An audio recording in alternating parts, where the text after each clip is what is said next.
a new application using AWS Amplify framework. Okay, what the AWS Amplify framework? I'm going to share my screen. Amplify. Yeah, okay. Amplify. Let me share my screen. What is AWS Amplify? It is a JavaScript framework, but at the same time, you can actually create resources. Okay, and you can integrate to CI/CD. So what we can do, we will create a Git repo. We'll create a Git repo, and we will basically deploy a full stack. Okay, and then we'll see how this thing progresses. Right? What we this will have is this will have authentication. Right? Sign in, sorry, sign up, sign in, permissioning. Right? Authentication, authorization, both. Then we can have data. So data typically you can have DynamoDB, which is NoSQL. You can also connect to RDBMS, right? Relational. And you can also have storage like S3 bucket. You can store some files, images, and so forth, right? And we can have Lambda functions, and then we can have like API. The APIs come in two forms. They can be GraphQL API. They can also be REST APIs. Okay, and then what happens? You have one backend, but you can actually build mobile app and your web application, all of that to maintain the user state. The same user pool, you can use it for multiple places. Plus, you can actually integrate to uh, your Cognito to IDP, the identity provider, like Ping ID, Okta, and any your Azure AD. All sorry, Azure has a new one. I forgot the name of it. So you can actually connect to all that. Plus, you can do social like Google login, Facebook login, Apple login, Amazon login, and so forth. So it is very very flexible. And then you can also use CDK for coding. Okay, so you can what it supports now is you can see it supports Swift to JavaScript, Vue, React, Flutter, Android, Kotlin, of course, Angular, and iOS and everything else. Okay, so you can so server side rendering. There are some server side rendering. There are a lot of improvements using server side rendering, right? You can have single applications. You can have deploy static sites. You can have native mobile application. You can have for iOS, for Android, Java. You can also have build cross application. So this is what it is coming. There are a lot of companies you can see they have built using this. What we're going to do? Any questions? Okay. So what we're going to do? We're going to create a hypothetical use case application. What that application is? The application is basically it is a web application. Customers, internal teams, they submit an intake form and upload a document, PDF document, and then the system automatically classifies, extracts metadata, reducts sensitive data, and then routes items for review or approval. Okay, so that is what we're going to do. So what we're going to do, we're going to have an auth. There'll be multiple roles. There can be a client role, reviewer role, admin role, right? Admin can manage users, all this admin can do. And then there'll be a different status of the document. There'll be S3 bucket, we are going to store the data. And then there'll be, different, the DynamoDB tables, AppSync and all that. So what I'm going to do, I will create a Git repo. That's my starting point, right? I'll create a Git repo called Amplify Training. Amplify Training. And this is our own. And we'll make it private. I don't know why the public is appearing first. Private should appear first. We created the repo. Okay. Then what I'm going to do, I will go to my Git client locally. And of course, you can do through command line.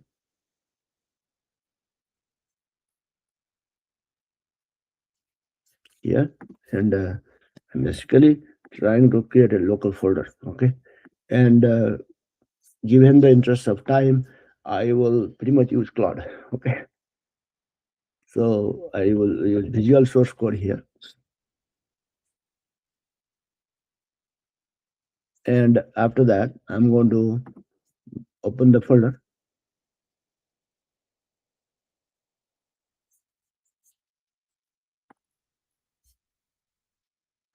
prepare training. Okay, so now I will take a little bit of help of Claude, but once Claude builds a structure, I'll explain you what it is doing. Okay, I want to say that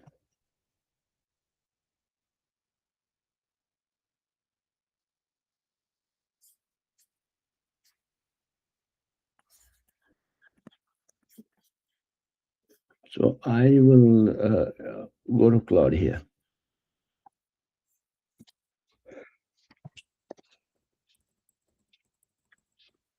AWS Amplify, React, next is application to be deployed by AWS Amplify in Amplify the functionality that is the so, so it will start creating.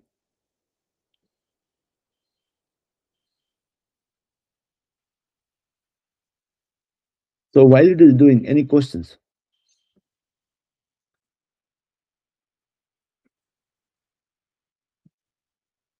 So, Srivats, Amplify is the AWS framework, right? Yeah, but it is not just a framework. It is Hmm. also used for creating resources. Creating You can, resources. Okay. yeah, it is both. It is a pass also. It is also it will create all the resources. It will create the DynamoDB table. It will create the cognitive for authentication. It will create API gateway. It will create AppSync. It will create S3 bucket. It will create all those resources, right? Hmm. So Yeah. while it does that, I'm just So, thinking, I hold on. mean, Yeah, let me. how do I correlate? Like, I mean, Sorry. is this something like a, I mean, more enhanced web logic kind of a thing where No, you it's not. actually go, I will come to that. Let me just select this. I'll come to the point, okay?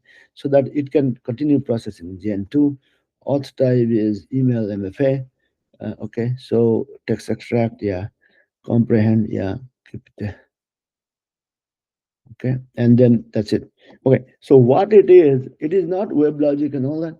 Web logic is more like a middleware, right? So using Amplify, as you can see, you can create all these backends, right? And you can also deploy. Okay, you can create the backends, all the pieces you need for application to function, web app, mobile app, and all that, right? So there is a authentication. It'll make use of AWS Cognito, but everything is managed from Amplify, so that you basically create everything logically, but it will create physical assets, resources, right? So you say, okay, create a auth. It will create a cognitor user pool for you. Create a storage. You give it a name. You give a logical name. It will create a physical resource. And then within that, you can manage permissioning, routing. You can have a REST API. You can have AppSync, GraphQL API. There are two types of API you'll support. REST API, there's a big difference between REST API and GraphQL, right? So typically for NoSQL, your GraphQL is the best, because all you are doing is you're just defining, and it will create everything on the back end. And once it builds up, I'll show you what it is doing, how it is deployed. oh, okay. And you just have to have a little bit of patience. But again, using this, you can create the whole thing. And the good thing is the backend you create, you can also use that from mobile apps, hybrid native, right? And you can have from Java. So you can use it multiple places, and it will maintain the state, right? It will maintain the state. That's very important, right? Login state is going to maintain, right? Your caching and all that is going to maintain. Hmm. And more importantly, all the refresh token, access token, refresh token, and all that, it manages automatically. If you are creating a JW token on your own, you have to take the responsibility of why? Why did you interrupt?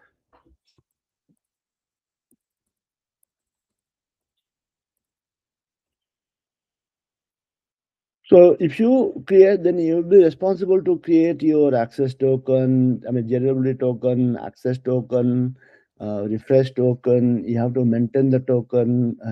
There are a lot of things you have to actually maintain. Hmm. So it automatically handles behind the scene Okay, okay. all the user management, like sending. We will build it so you can create a login, and it will manage all that, or one-time password, that, and then user all the user management, right? Otherwise, you'll be responsible to create all that, and you can do social logins.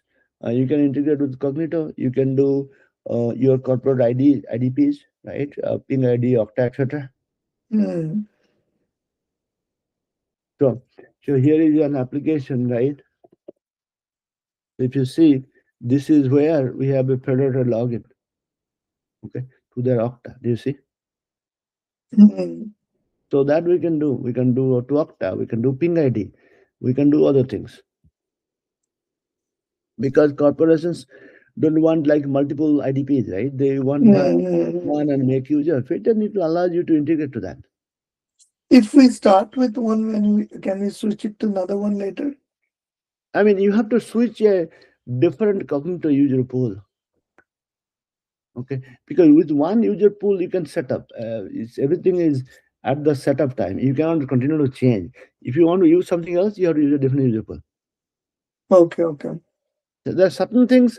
Once you choose, say, how do you want to create a login, right? You want to use a user ID or you want to use a choice of email. So that choice is at the time of creation of the you Cognito user pool. You cannot change that afterwards. Hmm. Of Okay, course, okay. it right. Hmm. That's okay. But again, this is how things are. So all it is doing is otherwise I would have done manually. In the interest of time, I'm just moving ahead, Hmm. And you can create that. You can create a webhook. If there is a notification coming from a event-based notification, it will handle all kinds of things. It will deal with it.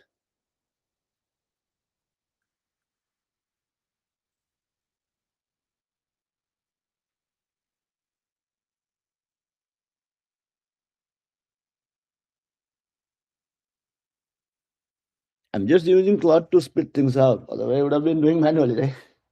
Step by step. But what the important part is, you can see that we are able to create a backend and front end very, very quickly.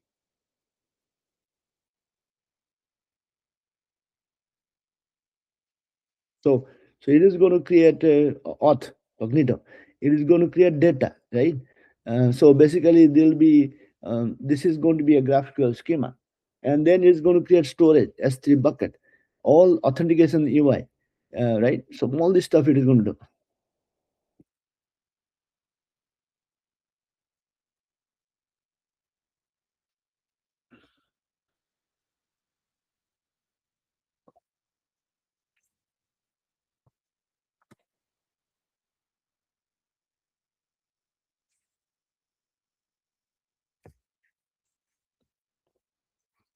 So what is going to happen?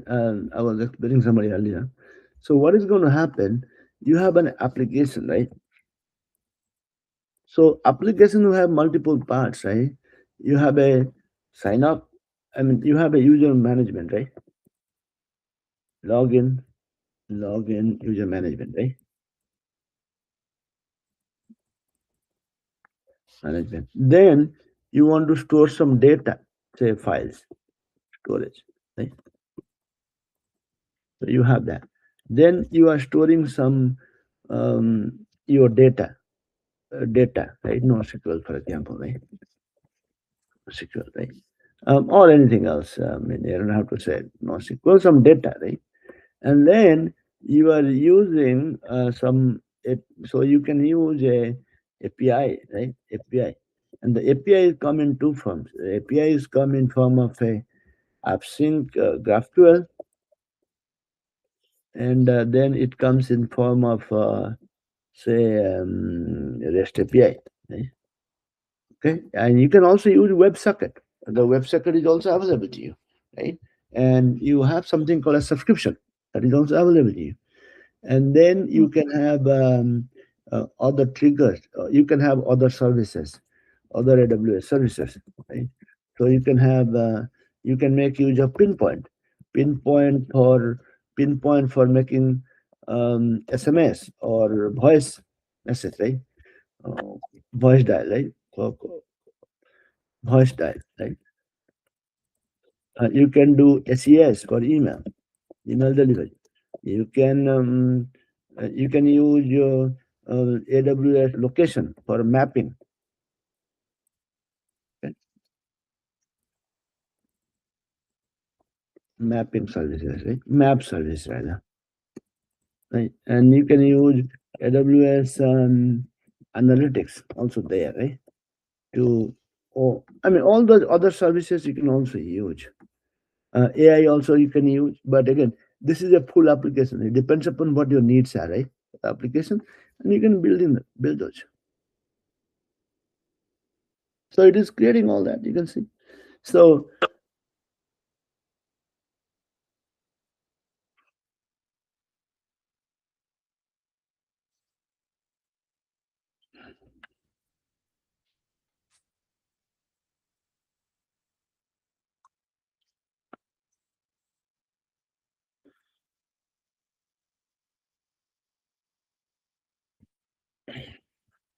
This is the UI, right? it'll go through all these components I just explained to you. Then It'll it build goes one by like one. one by one is building all these, right? I am just using Claude just for the sake of time, right? Yeah, But yeah. in the back end, I will show you how it is building. I'll show you the code. I will also show you the deployed resources. You see? Hmm. This one we are building using Gen 2, right? Yeah, Gen 2. Okay. Yes. And that uses Next.js. It is more like a CDK approach now. Earlier, they had a CLI. You can go and say, hey, add a REST API, it will take care of that. Now, they have moved out of that. They said, hey, you use your CDK. I think they're standardizing on that. CDK. What is CDK? I heard SDK. Yeah, the CDK is, okay, so AWS CDK, right? It is, you can think of like cloud Oh, development. cloud development kit. Okay, okay. SDK, Software CDK. development kit, cloud development kit. Okay. So basically, you can make use of things, yeah. Okay.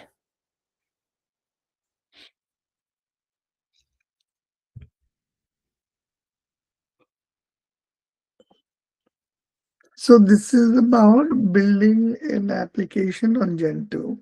But our projects will be usually how to convert or migrate from Usually, Gen 1 to yeah, Gen 2, right? yeah, that is correct. That is correct. But again, what we will do is you will take it and say, hey guys, just start converting. Okay.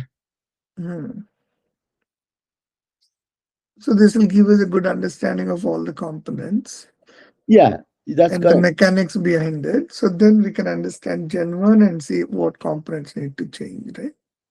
Yeah. So what is going to happen is there's some understanding is missing, and that is causing us a lot of rework. We are going in because I was on a call with the team earlier in the day today, and there lambda trigger has a trigger. That's why I see the earlier diagram, right? So let me also explain that. So what is happening, Luis? And others, you have a lambda function. It is just nothing but a microservice, right? And the lambda function, something needs to kick it off, trigger, right? Something needs to trigger. What is that? You can manually go and execute it, right? Or you can have an event bridge. It's saying some message is received on an event bridge. You use you that makes the lambda to be triggered. Event this Hmm. could be as simple as a timer, run every 5 minutes or every day, right? Like a cron. That can be an event trigger. Or you want some data to change on a DynamoDB table, right? Instead of the delete, you can do that. Or you can say, hey, a file has arrived in S3 bucket, go to the processing, right? Hmm. Or you can say the IoT device received a message or some status changed, you want to trigger Lambda. Or you are making a call through API that invokes Lambda also, you see, on demand, right? And the Lambda can have some environmental variables. Like a program, you don't want to hard code the values, right? You want to have environmental variables, right? Similarly, there'll be environmental variables.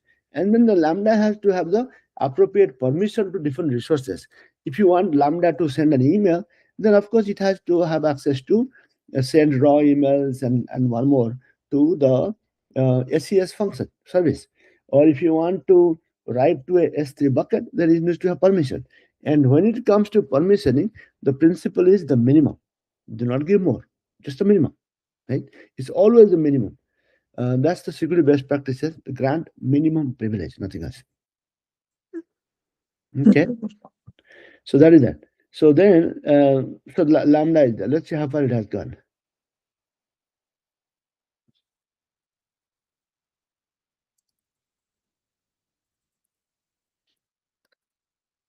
So phase two, it will create a intake form and all that. Okay,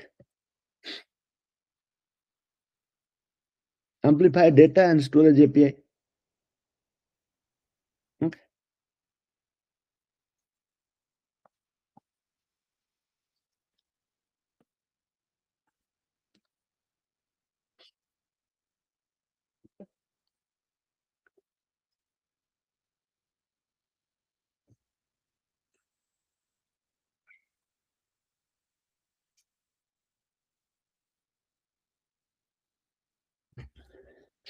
And the good thing is the backend that is created, you can build mobile apps, native and hybrid.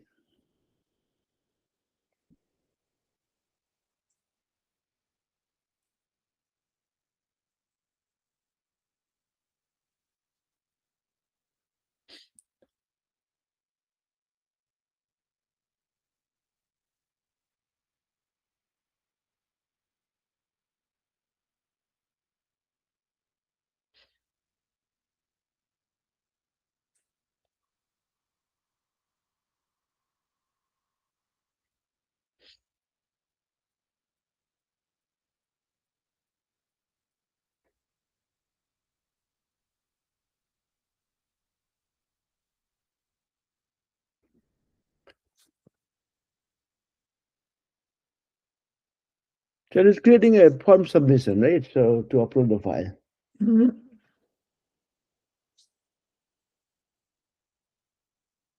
So anybody has any questions while it is doing it?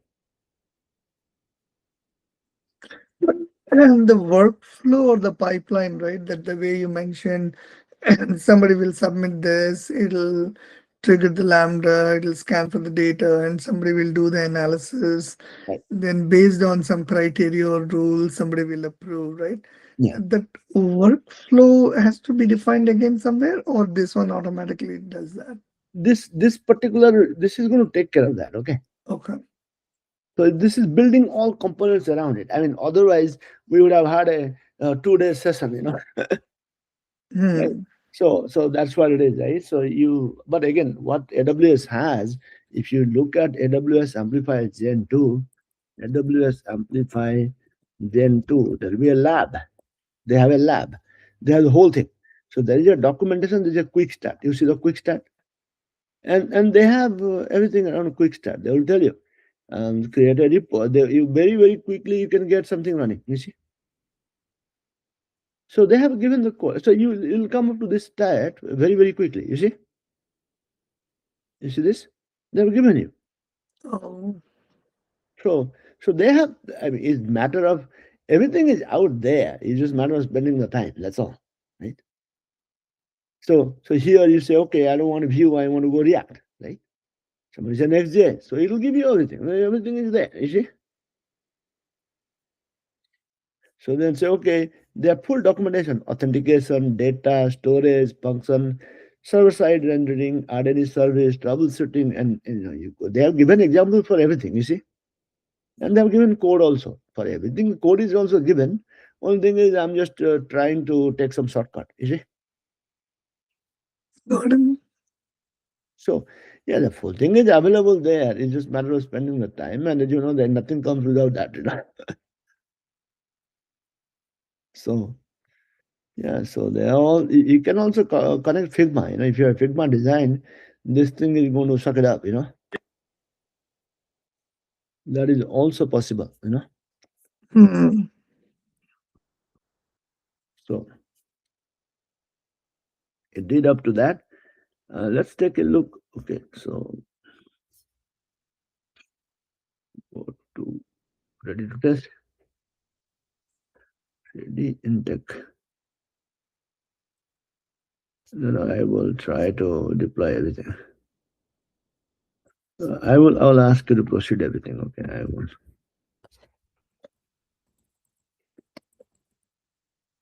So now, I just wanted to be. Let's see what it built, right?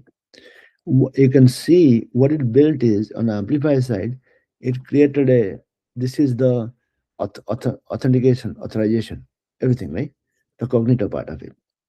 Then, as far as the data, you can see it created some models. You see, a table called submission, table called document. Do you see this? It's created all that. DynamoDB table. And then storage is creating a S3 bucket, you see. And then backend, it is defining few things on the backend. So there is auth, there is data, there is storage, right? Yep. So what I'm going to do, I will commit, right? Initial check-in. And we will see this thing in action, okay? See this in action. What I'm going to do, I'm going to go to AWS console. Let me make sure that I'm in our account, not in the customer's account. I'm in PowerSide. I better not be on that account, right? So I will go to here and no, back, please. Okay. I will go to a different region called Ohio. I'm hoping Amplify is there. Is it Amplify there?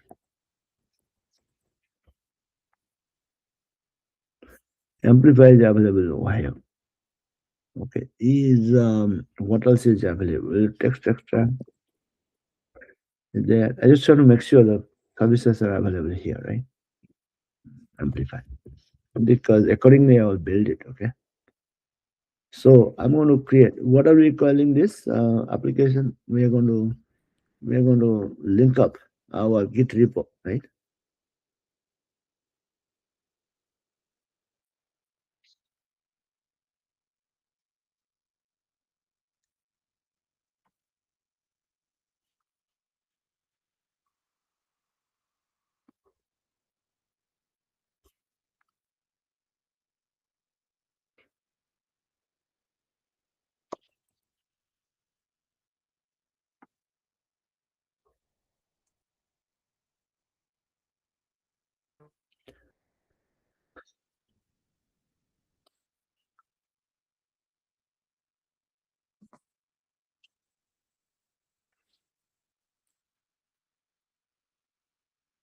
So I connected, right? So let me see. I connected. So now Amplify training, right? So the main branch is the main branch. It's not a monorepo, okay? So now what is going to happen? This guy is going to start deploying, okay? And once it deploys, I'll show you what is deploying. Okay. So the deployment is taking place, right? Hmm. While it is doing that, I'll go to the back end and ask it to proceed to the next phase, right?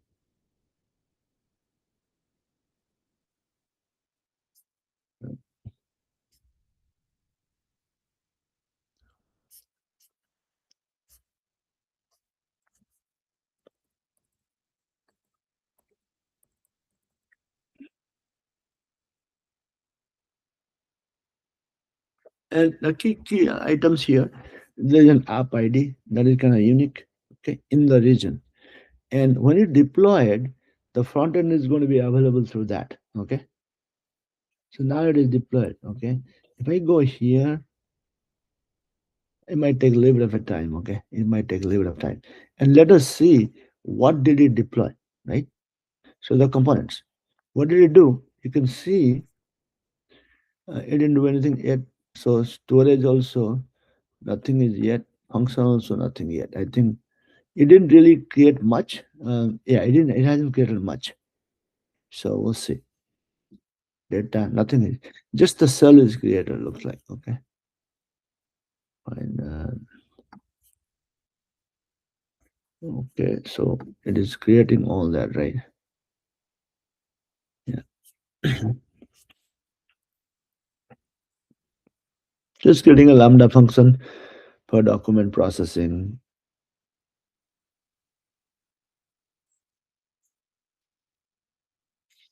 But I also don't know why it didn't really. Let me create another screen here. If I go to DynamoDB,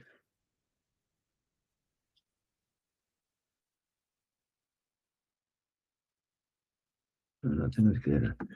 File that to be distributed.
So you can see right what it is doing.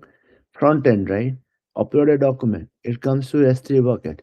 It sends a trigger. It goes to Lambda function.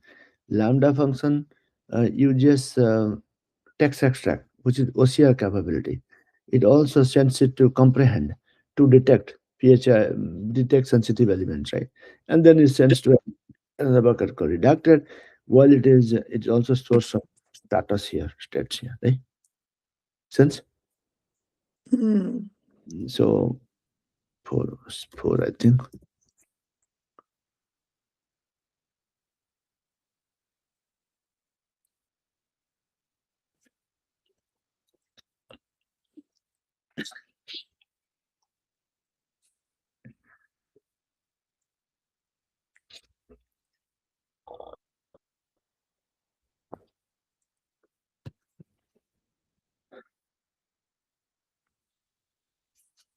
Let's see. Maybe, maybe this thing is available now. We'll see.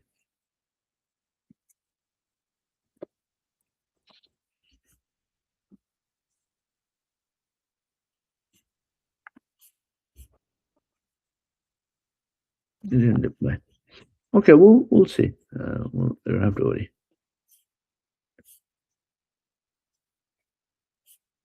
But suppose this is all serverless, right? We're not kicking off any Linux No, servers or nothing. anything, right? Yeah, right. That's right.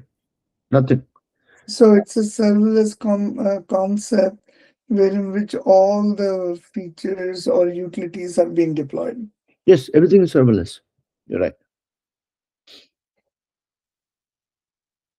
And we can add firewall to that. We can add other things. Yeah, web application firewall is anything anyway, standard thing for any web app. We can attach a domain. We can attach a SSL certificate and all that stuff.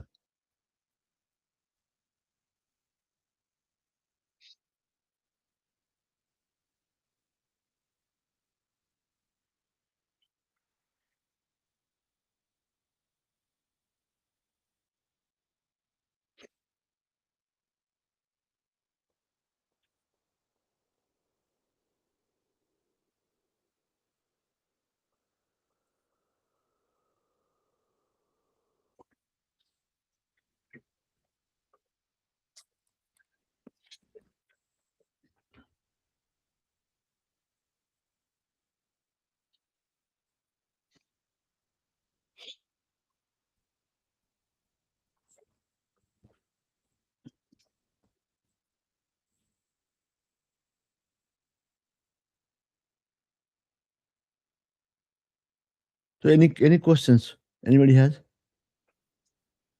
Louis, any questions? No, everything's making sense. Makes. When you ask Lewis, like, where would the reporting component come, the lighthouse or something?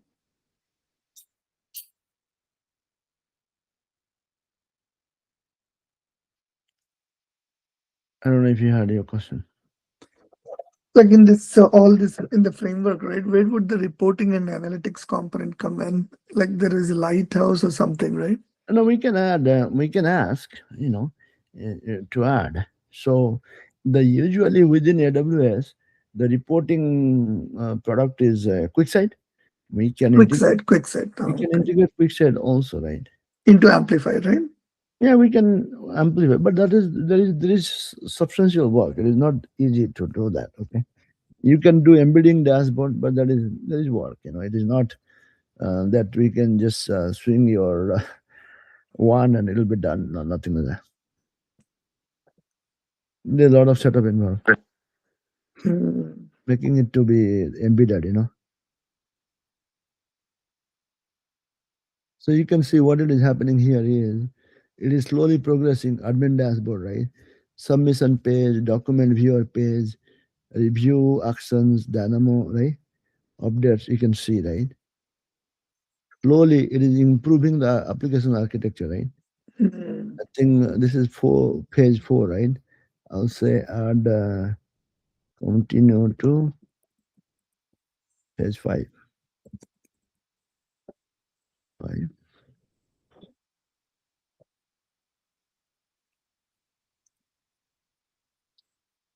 Real-time updates and notification, right? Status tracking, email notification to enhance user experience, right?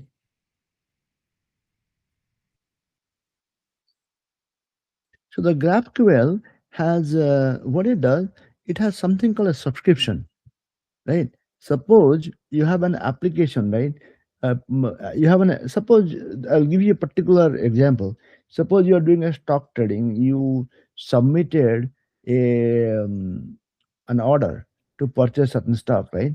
And say the order is executed. Now you want to know. So while you are in the application will receive a subscription notification, and then it can display asynchronously. Eh?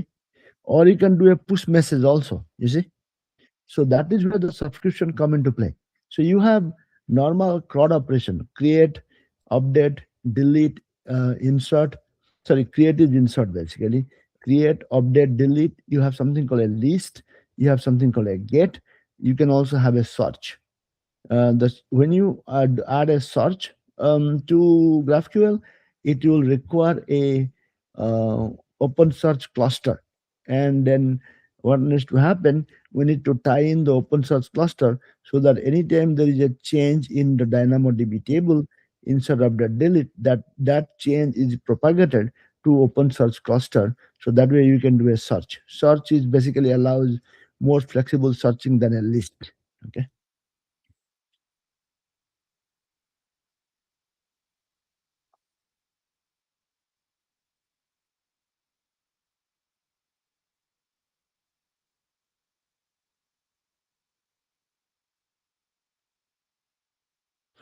Yeah, what will happen is I will not have a SEC, SES approved in US West East 2. I have it approved on US East 1. So I will not, that functionality will not work. So, because for SES to be approved, AWS has a process. I can approve it to the a limited verified email IDs, but to send it to the outside of that verified email ID, it needs to be SES functionality needs to be approved by AWS to move out of the sandbox to production. That takes a little bit of time.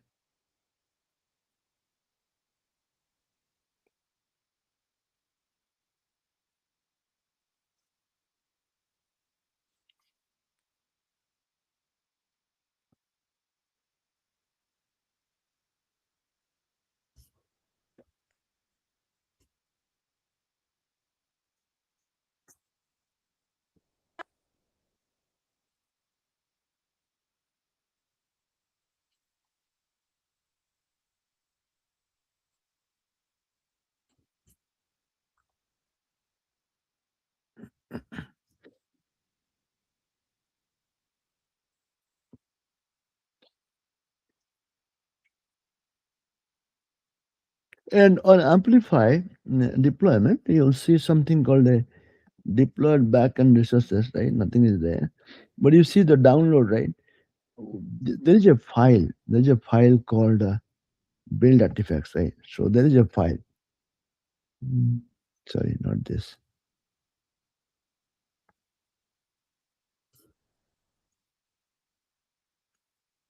Amplify YM. Okay.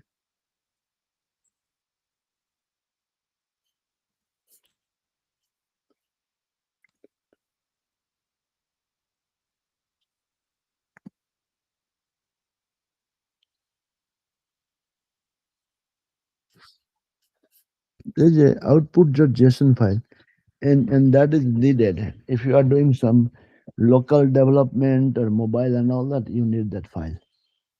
Okay, and that file will have some important items.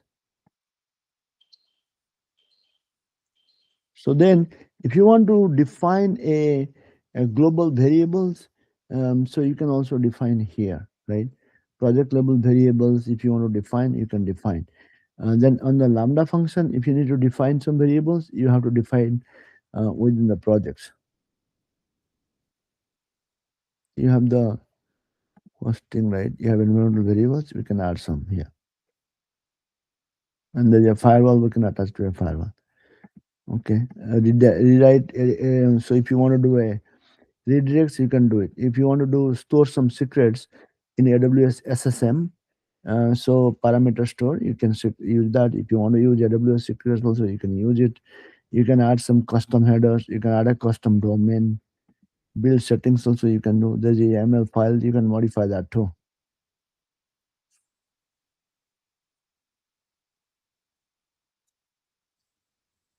So now it is at that level. Let me just up to that's fine. Right? So I'm going to push. And then what is going to happen? It is automatically going to kick off a deployment. If you see this, what do you CICD? And you can have different branches. Okay, but of course, if you have different branches, you have to ensure the resources contain some part of the branch name, like dev, test, prod, etc. Right? Otherwise, there'll be multiple resources created. It'll be difficult for it to identify which resource is for which project, right? That's not a good thing, right? So here,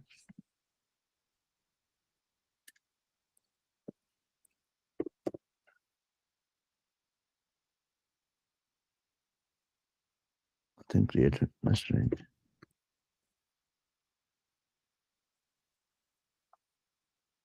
Thing created.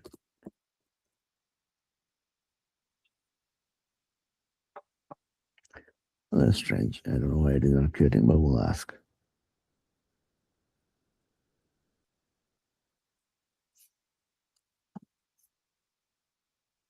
And Dynamo would be equivalent to this Mongo, is it?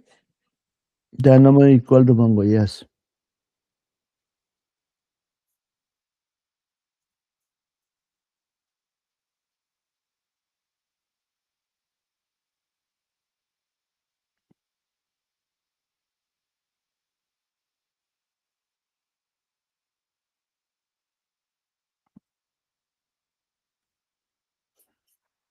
Let me ask.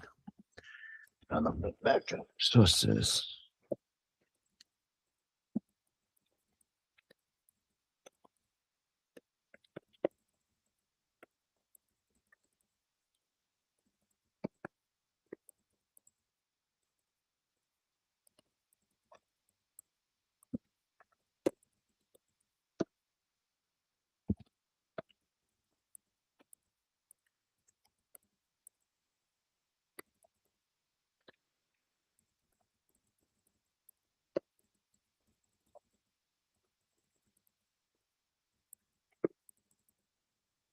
So our deployment is happening, but it's not creating resources, and that's the problem. So I'm basically saying, hey, just check it out.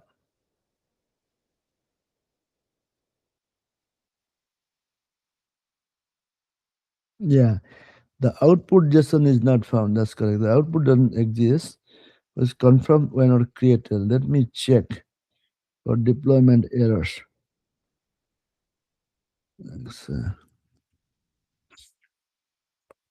No error though.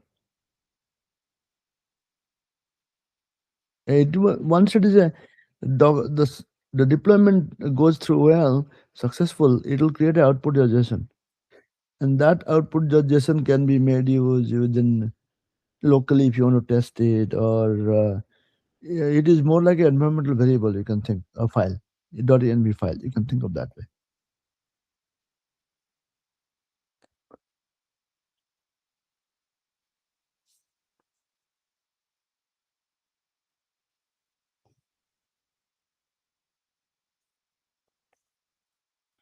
Yeah, TypeScript configuration errors. You see.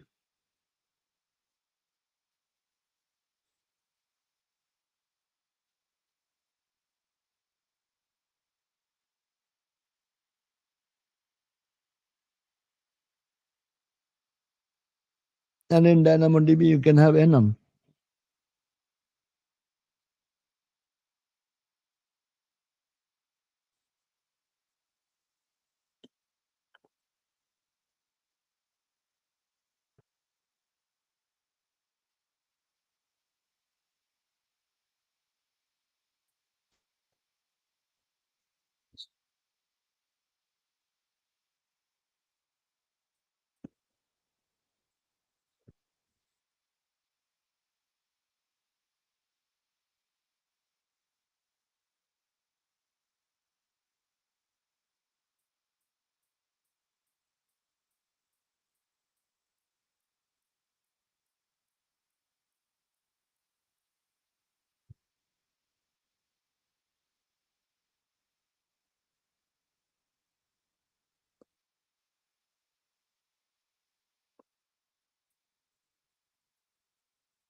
Taking quite a bit of time.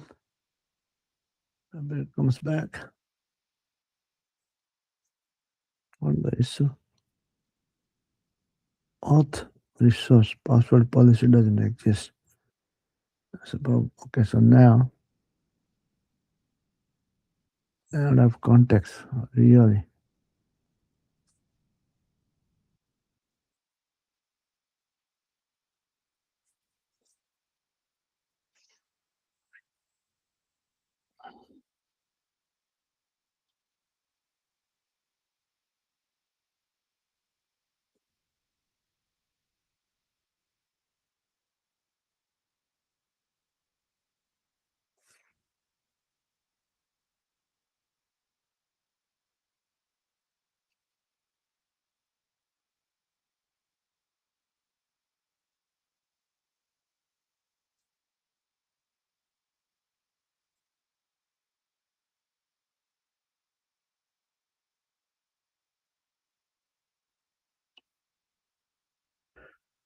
Okay, let's see.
trying to see what the error is, because it although it is deploying, it is not truly deploying the resources. So we will see after this stage.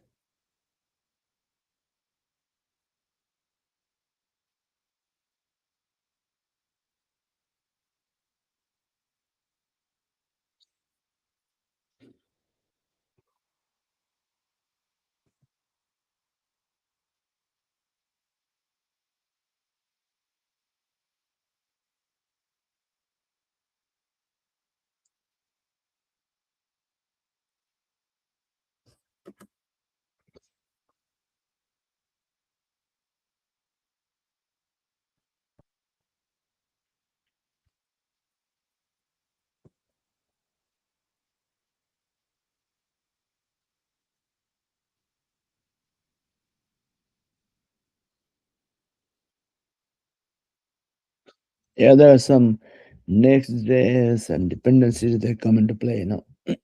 So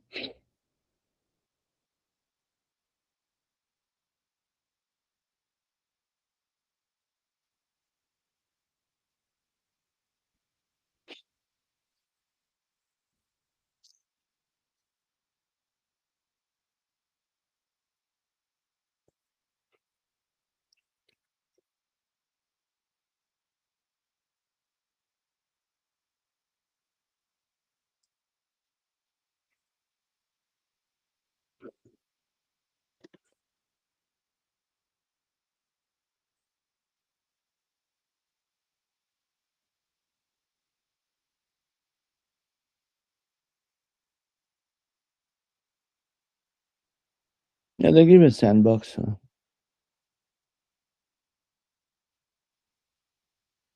That's good. TypeScript validation pass. SMS message.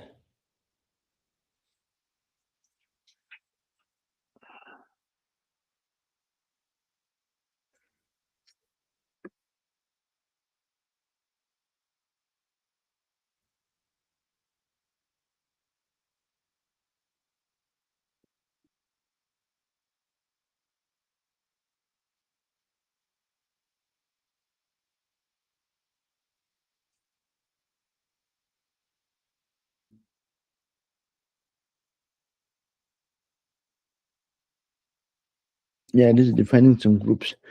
Okay, let me define some groups.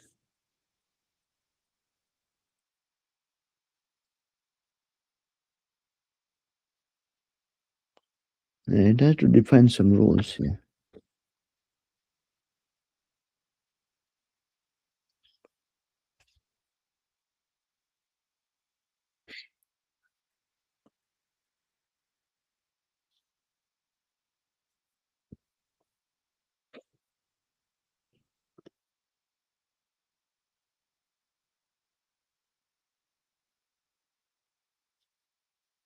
So it is running a sandbox deployment, which is kind of nice. So at least it knows what is passing, what is failing.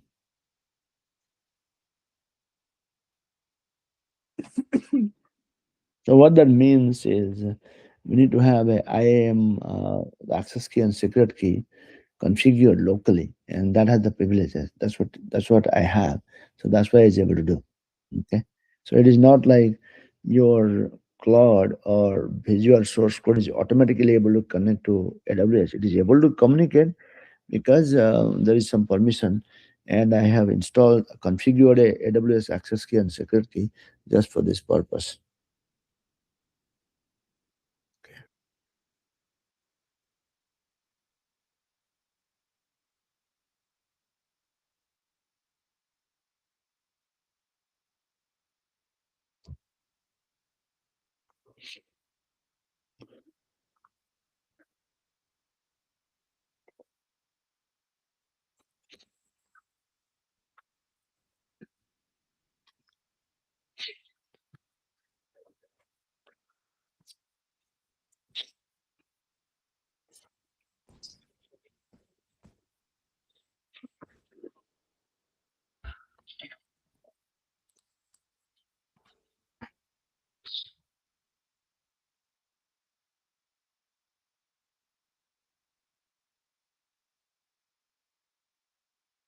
So you can see, admin, depending upon the group, there are different roles, right? It is defining there in authorization. So in Cognito, you can have multiple roles, and based on the roles, it'll create IAM roles, Cognito role to IAM role or a group. So accordingly, the user I will have certain level of access, right?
Let me see if it. Oh no no no! I shouldn't have done that. I should have added a git ignore to delete this.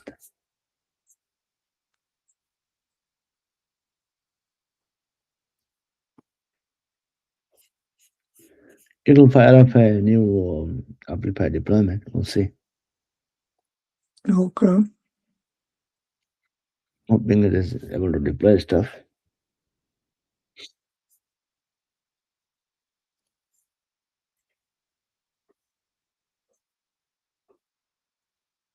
But if you don't do through this visual code Claude, right?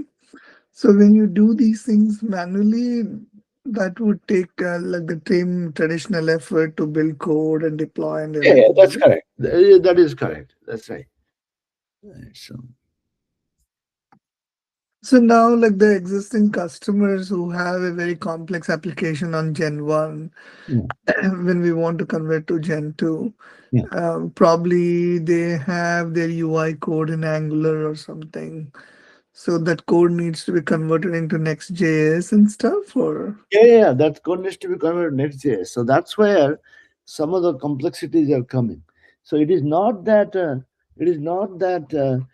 converting the backend itself is an issue. It is the you have front end, you have Next.js, and you have things of that nature, and that makes it difficult. so for all components, we need to see what would be the rights supported tech that is, and then that needs to be converted and deployed, Yeah, yeah. right? Yeah, back end is one thing, front end is another thing. So what was going on is because it is Next.js, it is server side rendering, right? So what Mm, is happening? AWS is adding a layer in between, right? So it is not a full static deployment, although it looks like a static deployment. But then mm, there are certain things it is actually doing in between. got it. Still it is not deploying. I don't know why. Some issues because it says it's deploying. It says successfully deployed. No, is it? Let me see if there are any changes. Yeah, let me amplify. Actually, it should not be. Should not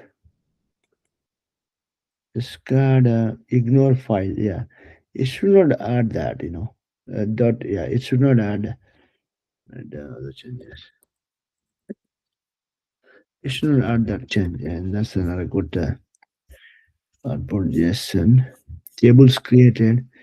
saying, but again, while I am deploying, I am, I am deploying, there are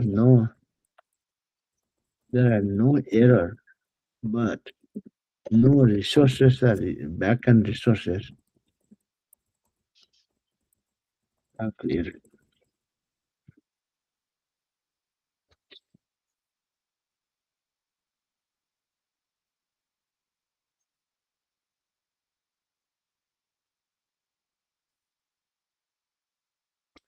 You have an endpoint for what? A sandbox?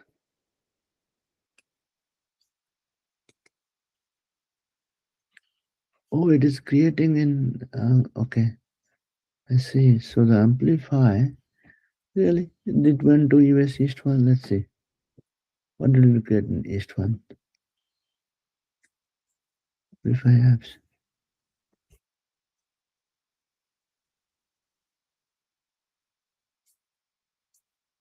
Training. No, I didn't create anything. East one. Deploy training. Hosting. 2 minutes ago.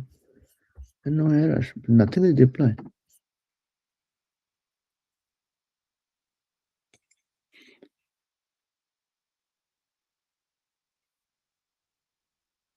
It is creating that bucket there. Seriously?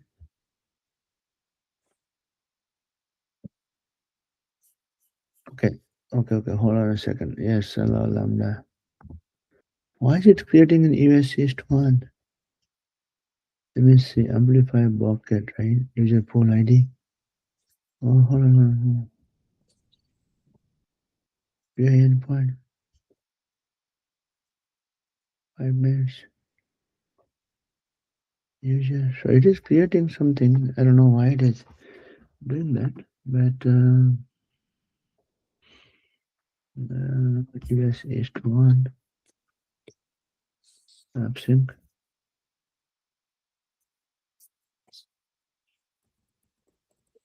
AppSync.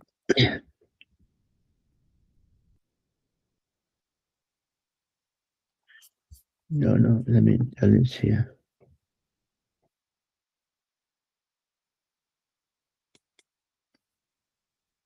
So let me tell this. This thing, something is going on. But the region is, the problem is,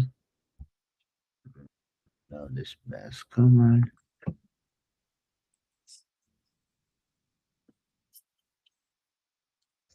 sandbox, it's deploying somehow to US East one. I don't know why. So I think locally the sandbox it is using is Amplify. Sandbox. So yeah, manage sandboxes. Yeah. So what it is doing is you can see it is sandbox is here. So it is definitely trying to deploy everything, right? So sandbox is this, but again, what is created in here? It is creating a sandbox. Okay.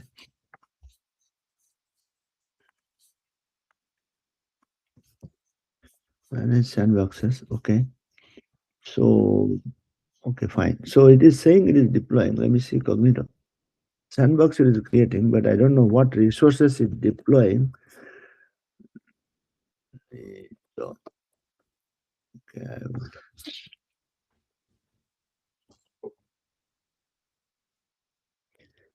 Anything today?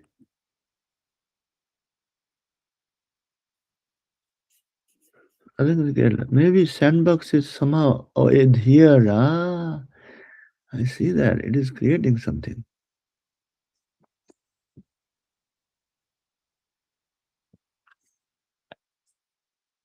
Yeah. So it's creating. Yeah, it is creating, but again, it is creating through a sandbox in the AWS AWS Cloud Fund.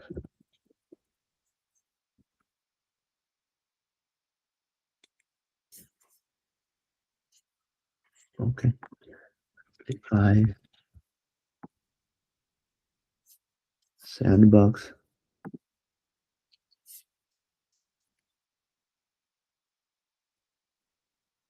How do I know what resources are in the sandbox? Right. Support.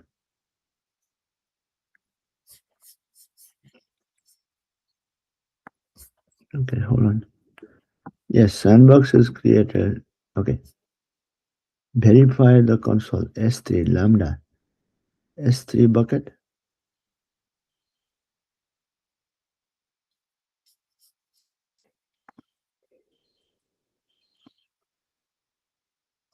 Nothing is created. Okay. Sandbox. So I deploy the ready to use. Okay. I see. Okay, function is created a lambda function. Let me see. Lambda.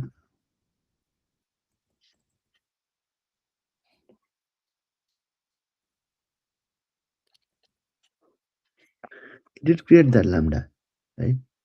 Yeah, 8 minutes ago. It's creating that. So what is the? Let me ask.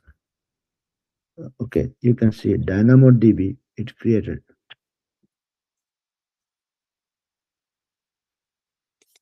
DynamoDB. Okay, what are the tables? Okay, DynamoDB, AppSync, AppSync, Amplify data. I think this is probably it. Schema. Yeah, you see this? It did deploy it actually. You can see document table, review table, submission table. You see, document table, and you can run queries also, right? Queries also. You can see what it actually did. You can get documents, right? The APIs. You see, get list all the. It deployed the sandbox in US East one, although. So let me tell here what is happening. So sandbox it did, and then how do we? So it deployed, as you can see. A lambda function it deployed data sources. You can see it is deployed these tables, right? In your yeah review table name review. If I go to DynamoDB, it will deploy all the resources. DynamoDB, right? Review, but that it did through sandbox. Okay, review that. Okay, that is all doing it. Okay, okay. So now, what are all the resources deployed? Cognito, I can see it. DynamoDB, we can see it. Lambda, we could see it. Yeah, what is the Lambda there? Review, right? View, no. What is the name of the Lambda function? Yeah, okay. Sorry. Because it is sandbox, right? It's sandbox. It is deployed locally. What happened?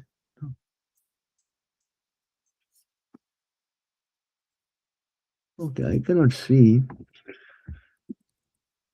Open the application. Mm, gives. Yeah.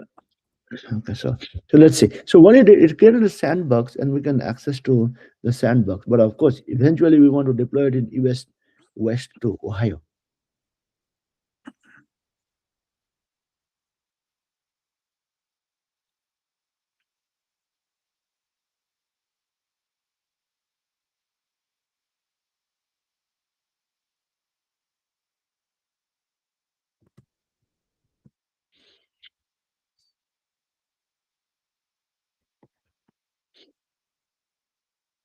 It deployed a sandbox, not the full one.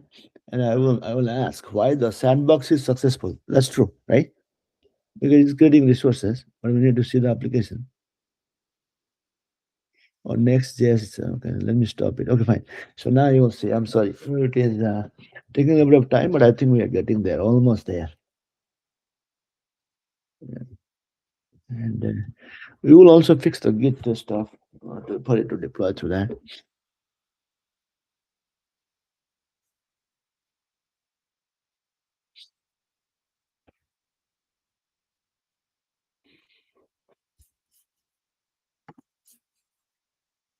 Oh,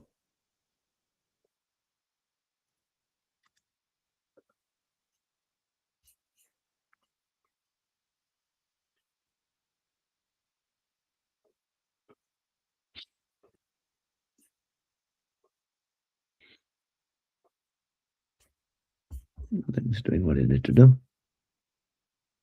Yep.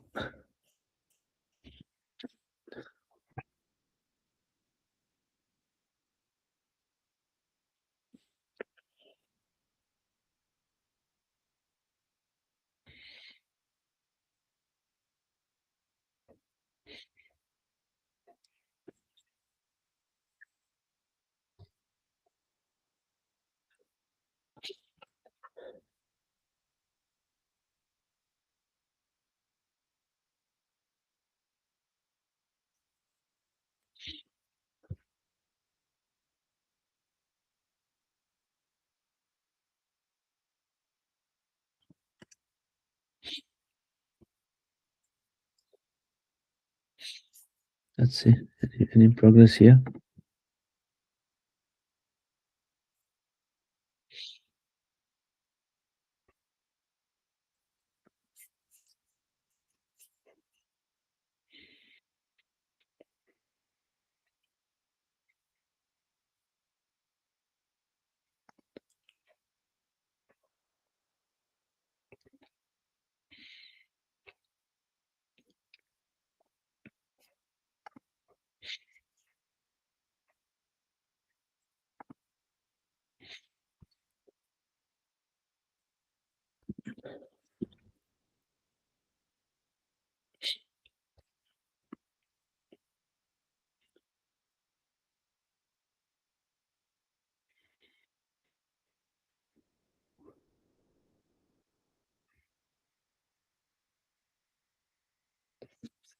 Just getting optimized production done. It'll run it.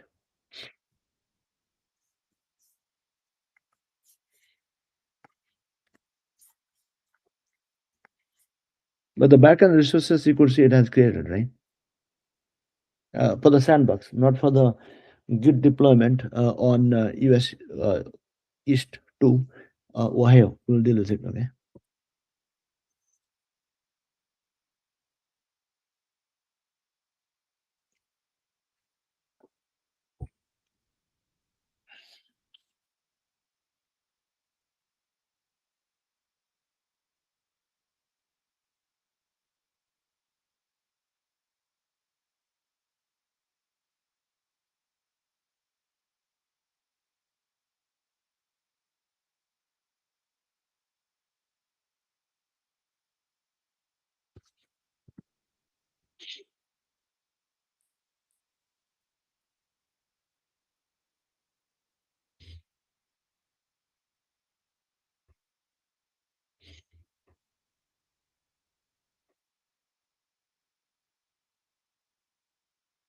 Yeah, the subscription is if, as I said, right, just the notification. Is there a push notification? We can use it. Other things on the but again, that is available from DynamoDB, right? AppSync. If you go, AppSync.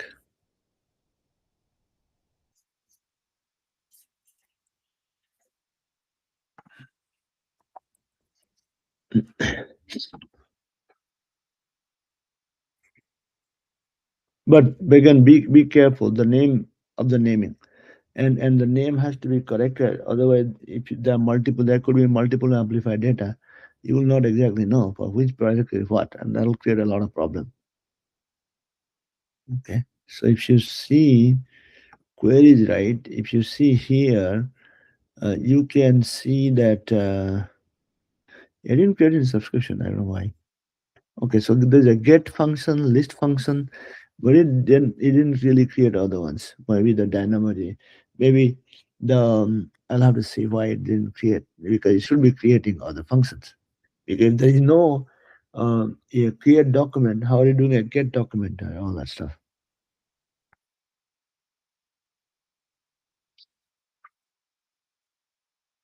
Yeah, so create, you can see, right? If you don't have a create, how will you be able to insert the data? See? Yeah, but again, This is a subscription, so it sends you notification down, but then you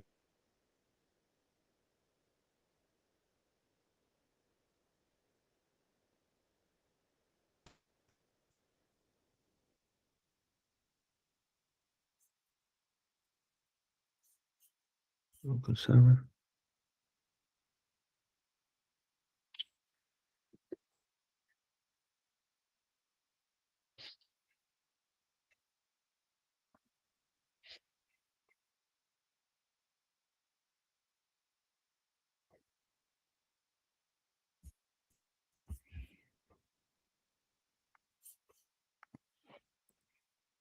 You see? Anybody ready to jump in? Hmm. Oh, wow. So Local client intake portal. Okay. yeah, so let me create an account.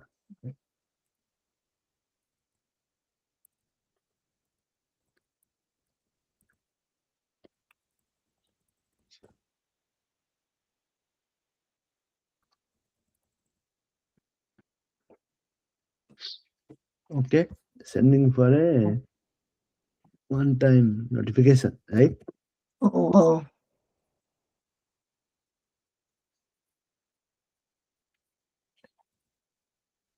Okay, see this? Hmm. So now I can do some, right? So let me see what buckets is actually created. I just want to be sure the triggers are doing properly. Mhm.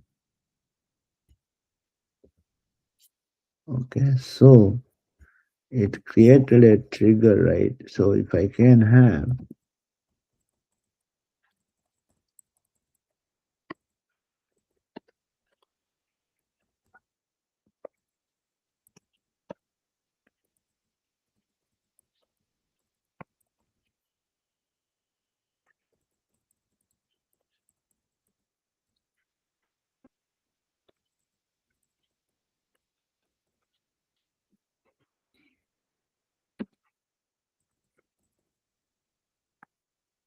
okay, but I just need to check on something. What S3 bucket, right?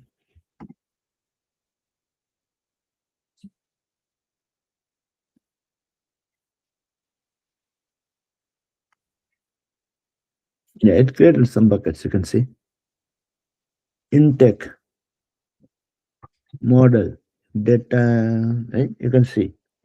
The buckets to basically to store the documents, right? Yeah, that's right. That's right. So Lambda, let me So see. for every user, there'll be separate bucket, or it'll be one bucket with some naming convention. No, one bucket for the project with folders. Okay, okay. Otherwise, it'll go crazy. Hmm. No? So let's see. It created this. You can see so many of these is created, right? Here's a so you can see right intake stuff, right?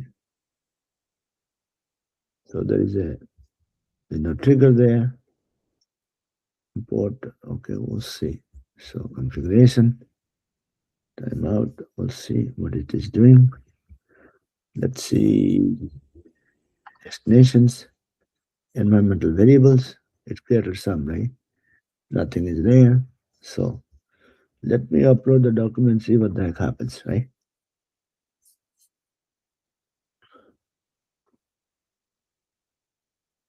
Uh, no, automatic. Okay, let me sign something. Branding. Let me create a document, right?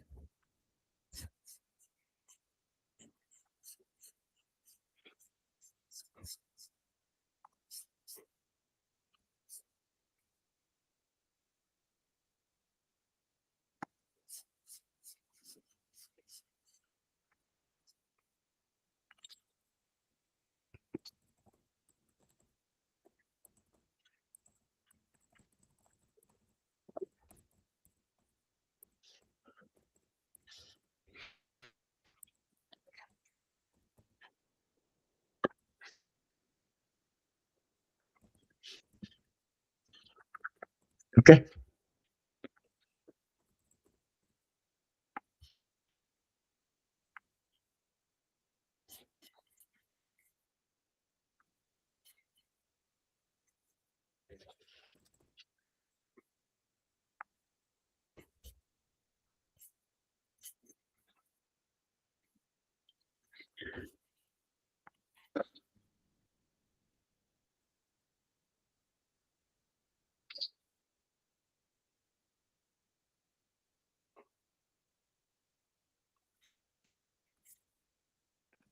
See, so now when you grant some permission, no?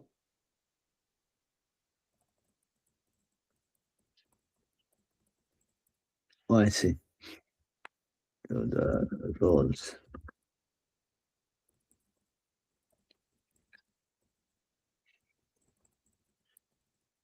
What do you think? At least, you're seeing. But at least, it is able to build up to that stage, right? Abhi? Hmm. So if I, This is awesome. Okay. Then, of course, you need to troubleshoot the application itself. yeah, And yeah, I mean, that is there. I mean, it's like some people saying cloud can do everything. Yeah, it is pretty much doing a lot of things. But again, you can only see, 60% of the stuff. hey, see, this also created groups. It didn't create any groups actually, but I was expecting. See, the user is here, right? Hmm. I don't know why I didn't create the groups. I will ask it to create the groups. These things will happen. So, what do you guys think so far? I mean, is this useful or what do you Yeah, all think? definitely very useful. At least you go through, you can understand how it is creating. And of course, without Claude, you'll be creating those manually. That's all. Yep. So, but being able to create an application that is sort of functional is mind blowing right now.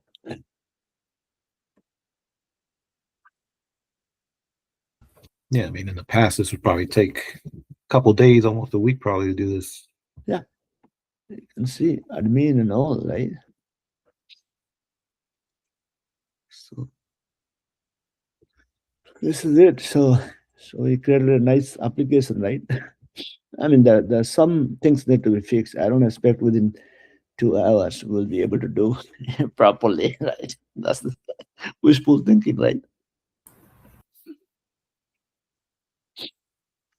But it tells you what all is created, right? It created your storage. You could see it created API. GraphQL API. It's created definitely, right? So the GraphQL API, if you see, there is an endpoint for that. Of course, it created a cognitor for authentication, right? User pool, and you can see, but it didn't create a group. I'll see why. And then if you go to APIs, your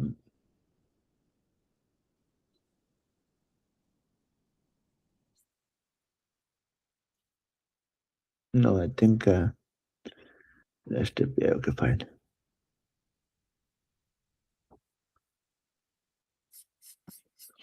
Yeah.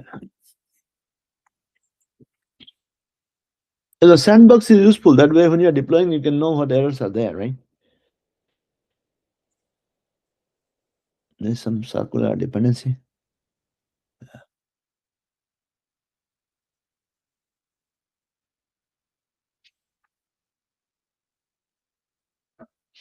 Yeah, the circular dependency can be an issue. Because what is happening, it is creating resources, making use of it. It's creating an S3 and then making a reference from Lambda. So things of that nature.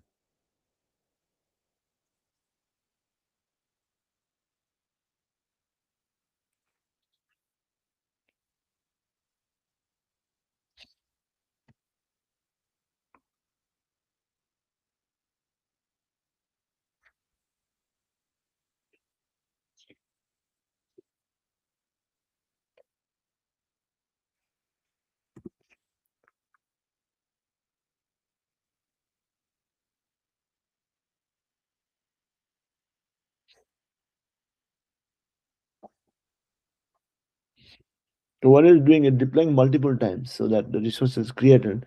Next time is going to make a reference. So otherwise, it is not able to find the reference. It is not able to add proper permission.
So making fixes, but at least any questions. No, making a lot of No. sense.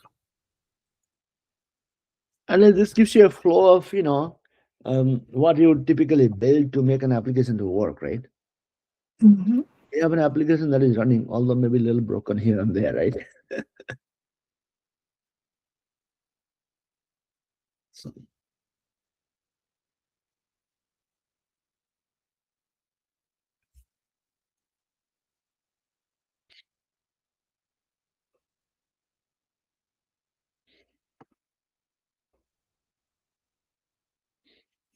yeah, it's going to create these groups.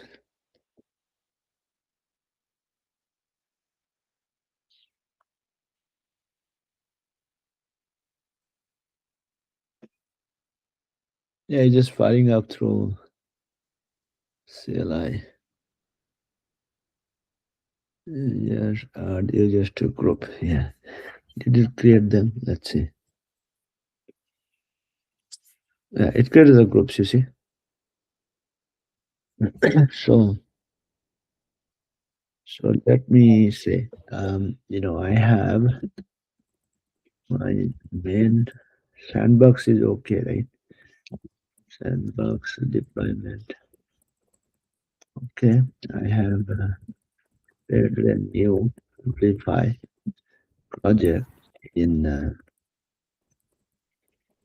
US West East 2 and connected Git. It deploy. It seems to deploy, but does not create any resources.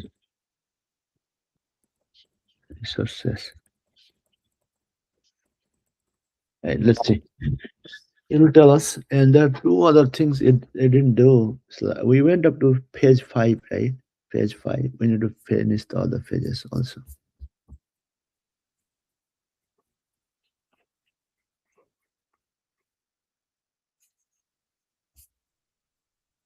Page 4, page 5. Page 5, I think page 6 and others. I don't know how many pages are there. But at least we have a functional application, right? I mean, it's a little bit broken here and there, but okay. So what is git commit amplify? Maybe search. Okay. It could not use a name from a device not configured. Pushman. Okay. Critical. I love that service name. Compile.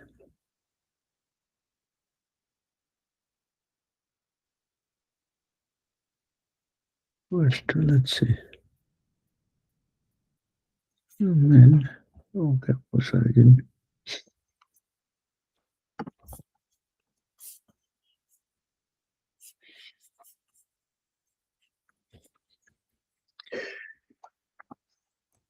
Amplify. Ohio. Okay, it's deploying. Let's see what it is doing. Right, so what it is doing. Yeah, it is. But now it is doing. Now it seems to be doing. You see?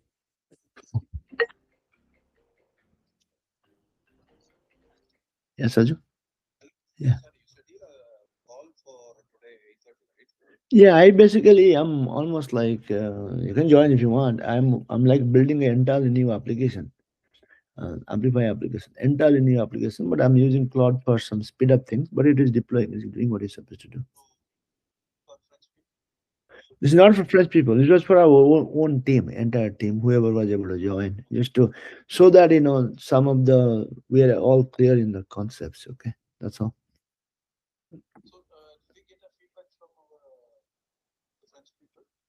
I have to send them. I have not sent them anything. Okay. Yeah, I have not sent them anything. I have to send them because I know what is happening there. Yeah. Okay. All right. Bye. So it seems to have deployed, but it is not creating any resources. Deployment history, right? Commit message, deployment, and back and yeah, deployed, right? Build. Uh, yeah, this is a problem. It is doing that. Right. Yeah, it is deploy, build environment, training. Why it's not doing it? Yeah. Yeah. Expect to build, right? Back and build, yeah. I see the build. Build message.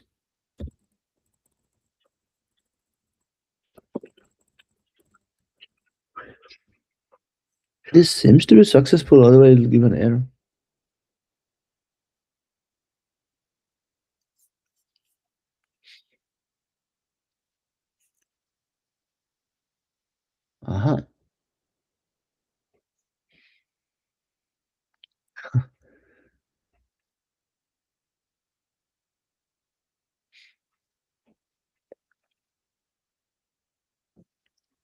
Oh, I see. So there's a build, there's nothing in the folder.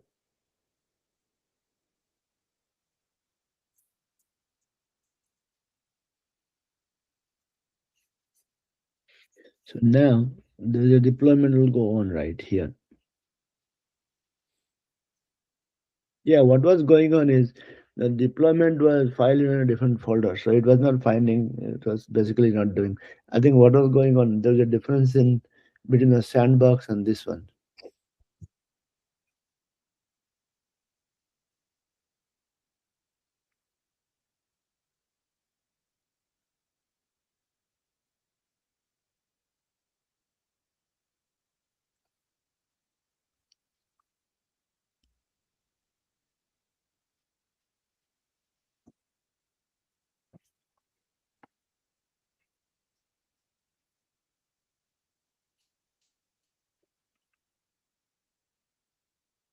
Okay, so it is filling, right? So it is filling. And find out. I'll find out.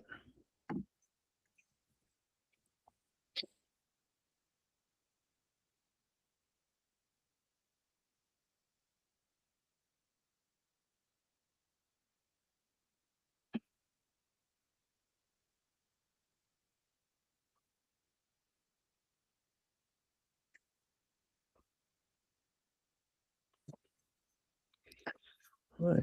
Yeah. No, there is a build error. Yeah. There is a build error.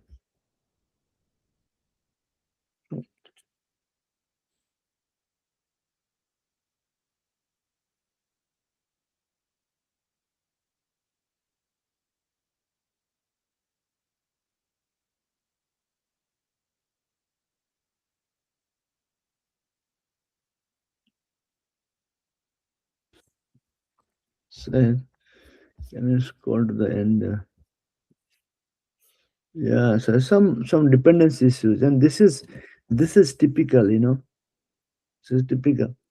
So there are so many things there. Some dependency somewhere.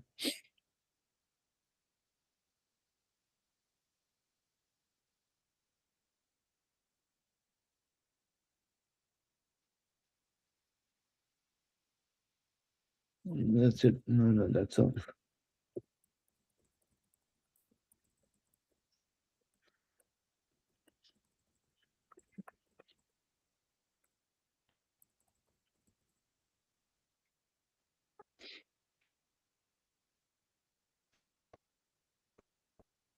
Oh, no, sorry. It is still deploying or what? Oh, it is still deploying. Oh, it's failed. Now you know. Yeah, now it is failing. Yeah, now it is failing. Sorry.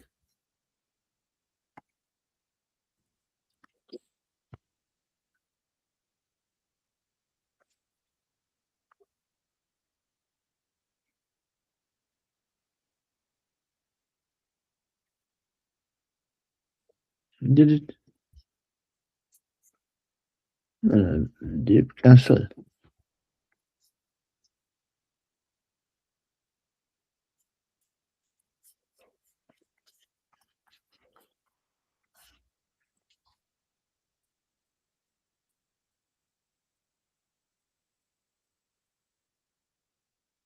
Oh, I see. Okay. So what is happening? There is a SSM, yeah, IAM credentials I have to add. Okay. So I know now why it is failing. That's okay. So if I correct this permission, it'll be okay. All right. Because is2, I have not added. So if I correct this policy, it'll be okay. All right. Now I understand. So now, can you be sure that the sandbox box is running fine in.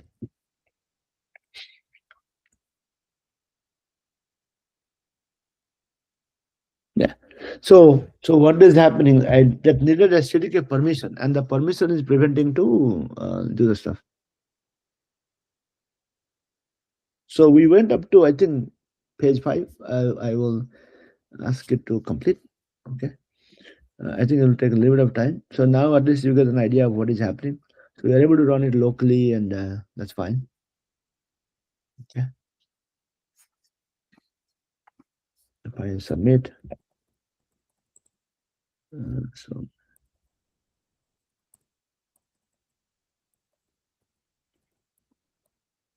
I don't think it's necessary. Testing.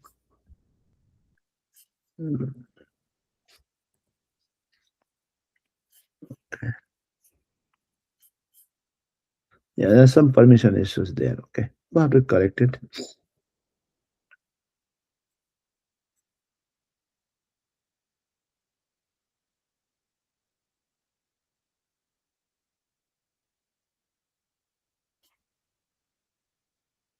Okay. So I think we pretty much demonstrated most of the stuff that we wanted, right? So any questions?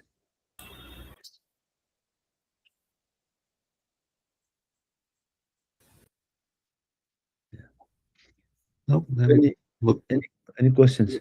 no, everything made sense. Pretty cool. Pretty easy, relatively speaking. It is.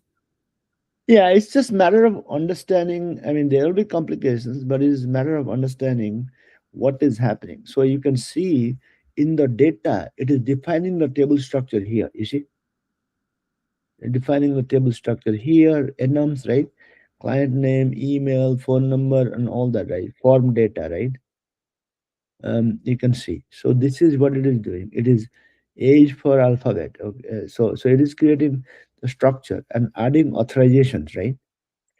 It is saying, okay, who is allowed to do what? Owner is able to create and read.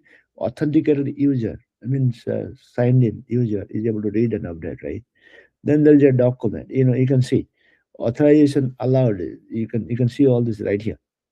So it can do group based, right? So then you are adding authentication is authorization provided through user pool, right? And then there are functions defined. So there are two functions it is defining. Handler.es. You can see what there is some logic performed here, right? Similarly, you have another one. You can some readme. You can see what it is doing. You can see send notification. Also, you can see handler. You can see what it is doing, right? The resources define certain parameters of the lambda function when you define, right? It is defining from mail and all that, right? It is defining those parameters. And then your auth, you can see it is defining your email style, and then how verification and all that it is setting up, right? So you receive the OTP, one time password, right? And then if you look at the storage, it is creating two in the storage section, right? It is creating two buckets. You can see input and output, right? And then the folder, right? Path. Input documents, right? It is creating that. So, and the backend has most of the thing. It has like a document process. It is adding all kinds of things. Okay, so this is how what is the anatomy of an application, how everything is kind of set up, and just to add any authentication itself is a big deal, right? Creating user, sending password, you can think of it, right? It's just itself a nightmare. So it is able to create all this.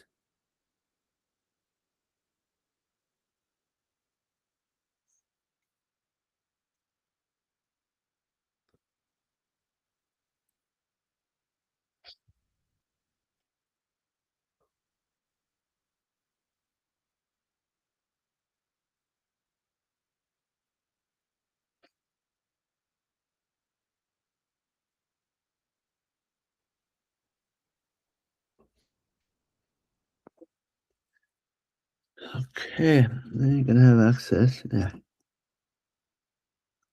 So now let me see if I can add anything else.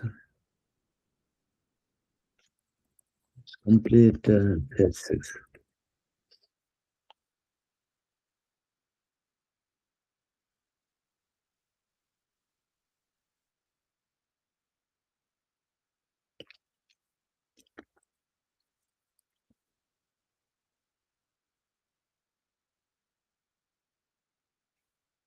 So you're looking at bucket encryption, verifying authorization rules, and all that.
So it is applying a encryption to S3 bucket, as you can see, right? AES 256 encryption.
And let's see, what does it do to the tables here?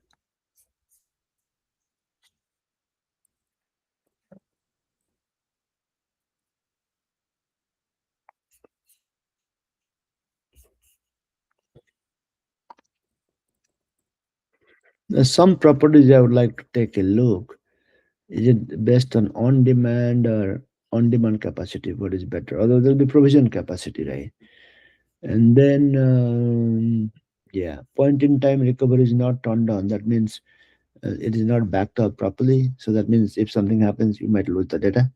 So if it's a production table, we want to have that set up, right? And there is no short key. Of course, depending upon the need, we can have a short key. Okay.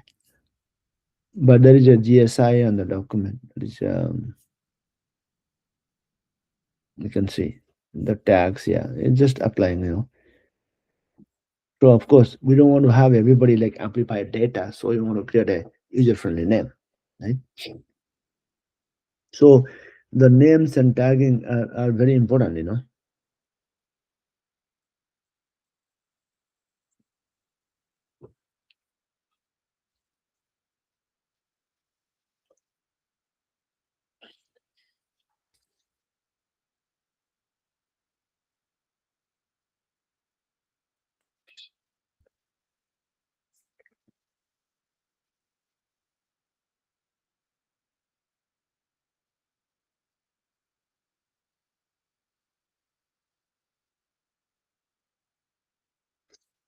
I mean, it's doing a lot of work, It is not just generating code, it is also deploying it to the sandbox, right?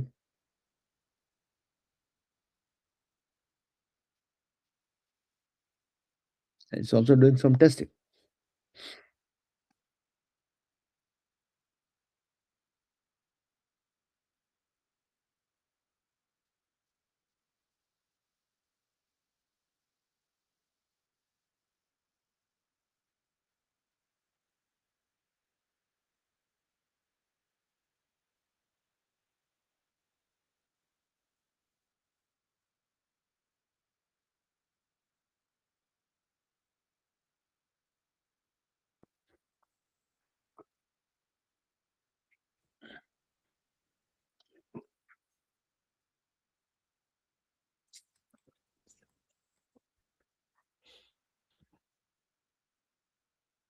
So Abhinash, Momita, any questions?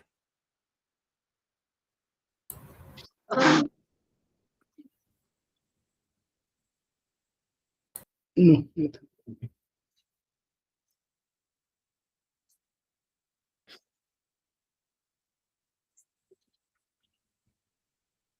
If you're building anything new, you can see, and you can get 90% of the way. Even if you're able to do 60% of the way, that's still better, right? Than zero, no? Because creating these structures themselves takes so much of time, no? Yes. And expanding is easier because you have a framework to work from it, right? What do you think, Ravi? Ravi's gone. News, what do you think? Yeah, no, this is awesome. Like how they take care of a lot of stuff for you that, like you said, in the past you would have to do yourself. Yeah. I mean, we have been dealing with Amplify for 5 years. And I cannot tell you how many nights and weekends I've spent on this.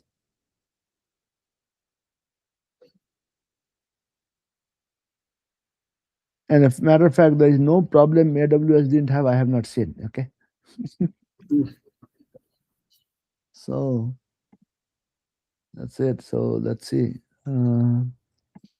Localhost, right? Application. What else we have here? Yeah, these guys are always stuff. Some secret.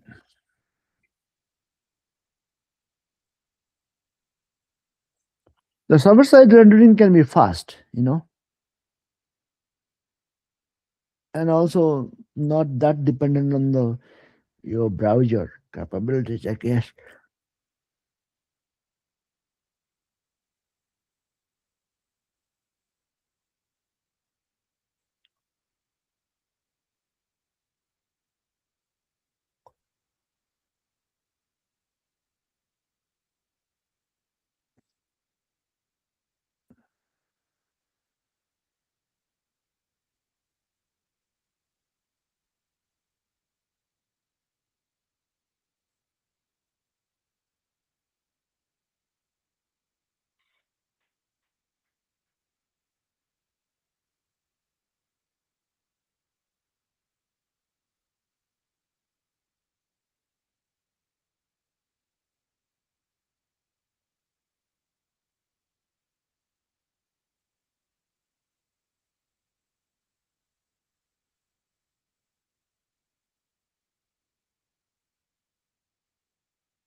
Okay.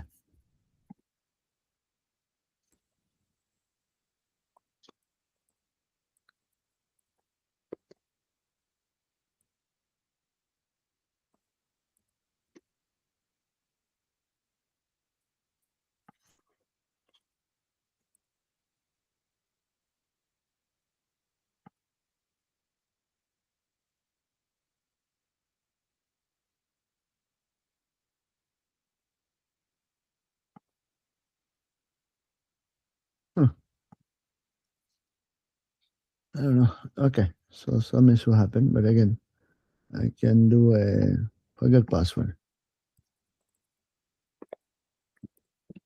That is also important, right? No?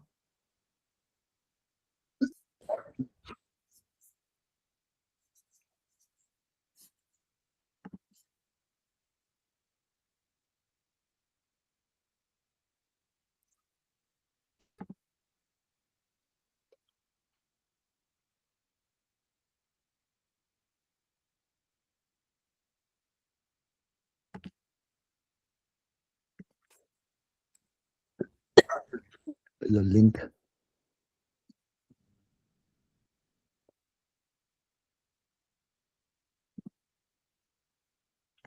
Yeah, that can also happen.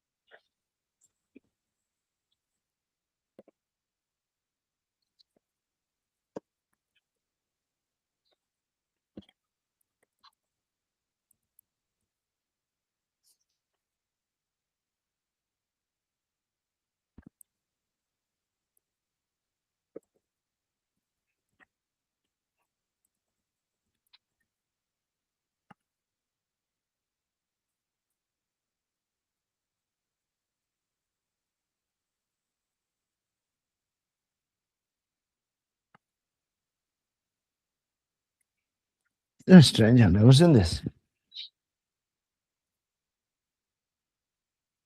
because the user is logged in here.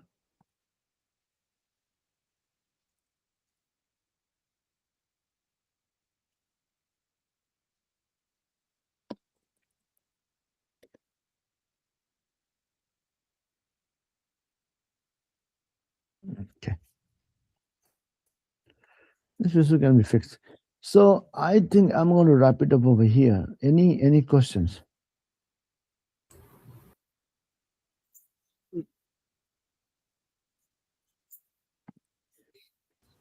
All good on my side. So what I can do is I can just share the code with you. You can look at it. How everything is being built, right? So okay, let me see. Uh, okay, so do you all know your collaborators?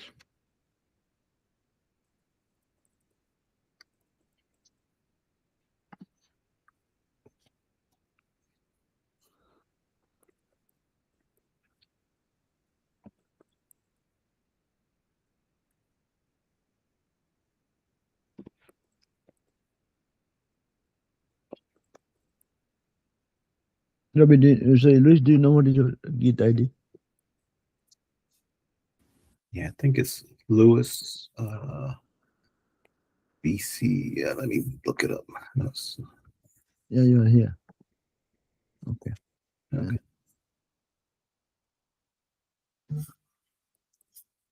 Just got it.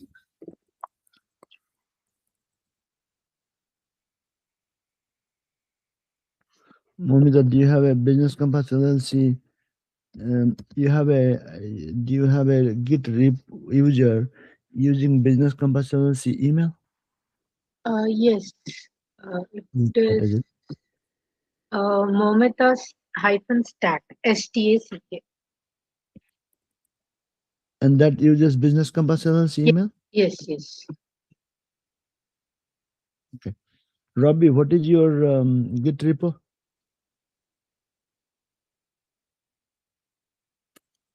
I have to save it up someplace.